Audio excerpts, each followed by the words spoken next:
time I flew to New Zealand, this is the warning video that I got to see. Kia ora, and welcome aboard this Air New Zealand flight. Before we take off, we'd like to run you through a few in-flight safety exercises. The only way is out. Hi, everybody. In the next 3 minutes, we're going to work hard, work out, and get you fit to fly. Let's go! First, let's stretch it out and lose that baggage. Stretch it up to the overhead locker or slide it under the seat in front of you. Stretch and slide. Yeah! You're a giraffe!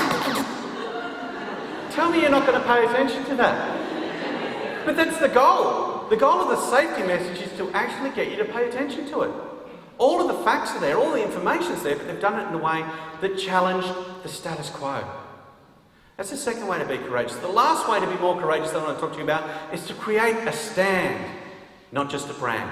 To stand for something that matters beyond the fact that you need to sell seats, that you need to sell attendance, that you need to attract an audience. You know, what can you stand for that's beyond your success? You know, in the mid-1990s, Nike stopped selling shoes. They stopped selling shoes and started selling a vision.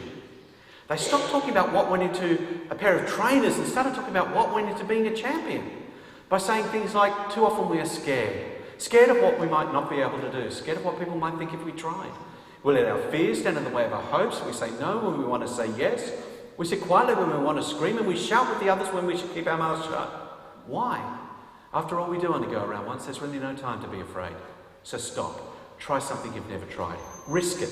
Enter a triathlon. Write a letter to the editor. Demand a raise. Call the winners on the toughest court. Throw away your television. Bicycle across the United States. Try bobsledding. Try anything. Speak out against the designated hitter. Travel to a country where you don't speak the language. Patent something. Call her. You have nothing to lose and everything to gain.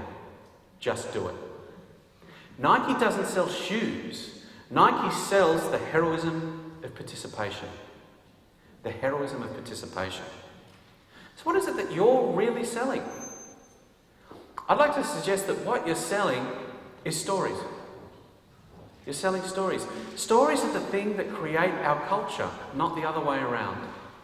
Our culture is created by the stories that we tell and the stories that we share. And the interesting thing is, this is an industry that's great at telling other people's stories, but just okay at telling their own stories. You know, what goes on backstage? What are the stories that happen with the actors, with the curators?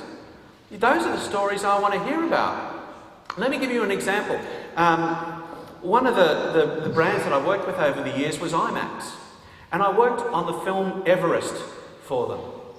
And when we launched Everest, it was the most successful IMAX film